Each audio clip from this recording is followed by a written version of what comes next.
Okay, now we're going to be solving with using identities. We're going to be finding information out using special trig identities. And one of the key things you need to keep straight in your head is the coordinate graph and where things are positive. So remember, in this first quadrant, all of the trig functions are positive. Remember the coordinates, positive, positive. So if it's tangent, its sine is positive over positive cosine, so tangent, cotangent will be positive. In the second quadrant, notice, only sine and cosecant are positive. Cosine is negative, sine is positive, so that means cotangent and tangent will be negative because positive over negative is negative. Down in the third quadrant, because both sine and cosine are negative, negative divided by negative is positive. So tangent and cotangent are the only positive ones in the third quadrant. And in the fourth quadrant, only cosine and secant are positive. This is important because of problems like this. Use identities to find the value of each expression. And we're going to be using a take on Pythagorean theorem. It says find tangent of theta and secant of theta when they give us this information. Sine is positive. So if I do sine is positive, and it says cosine is less than 0, that means cosine is negative. Right away, we know they're talking about the second quadrant. All right, so we know which quadrant. Right here, which quadrant. And that's what you should be doing when you have these practice problems. This is what I'd like to see on your paper, for you to actually put what the quadrant would be. You could write it something like I did just here. And then you're going to use Pythagorean theorem to solve. Then you're going to label the triangle. So let's get started. This is what that would look like. Sine squared theta plus cosine squared theta is equal to 1. Well, remember, isn't that very similar to a squared plus b squared is equal to c squared?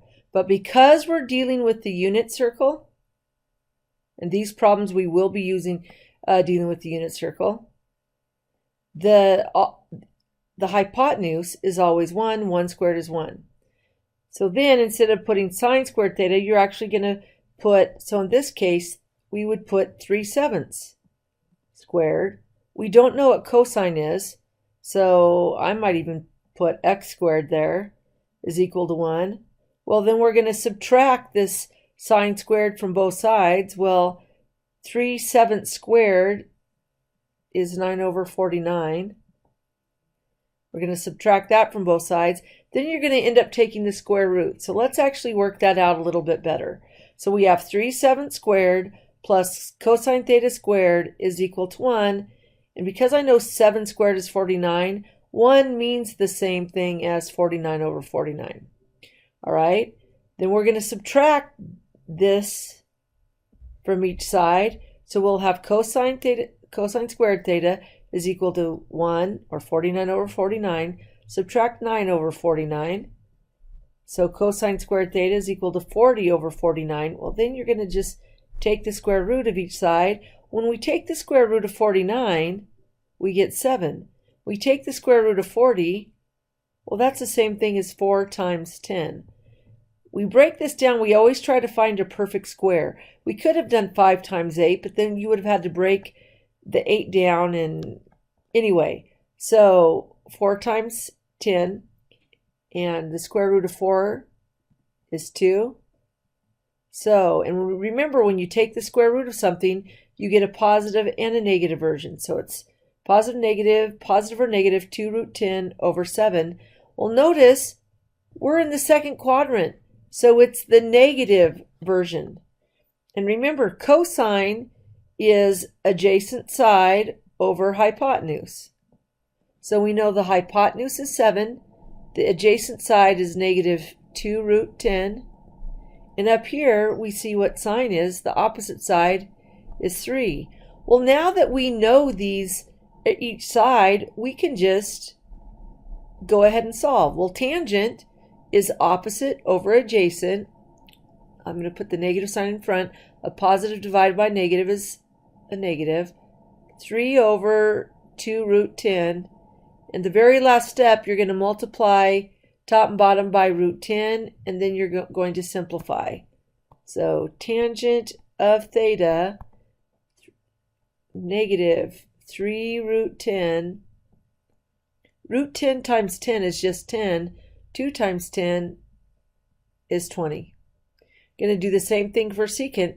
Secant is the hypotenuse over the adjacent, and positive divided by negative is a negative. So we're going to put 7 over 2 root 10. So now you have secant theta is equal to negative 7 root 10 over root 10 times root 10 is 10. So there you have it, just like that. That's all you have to do on these.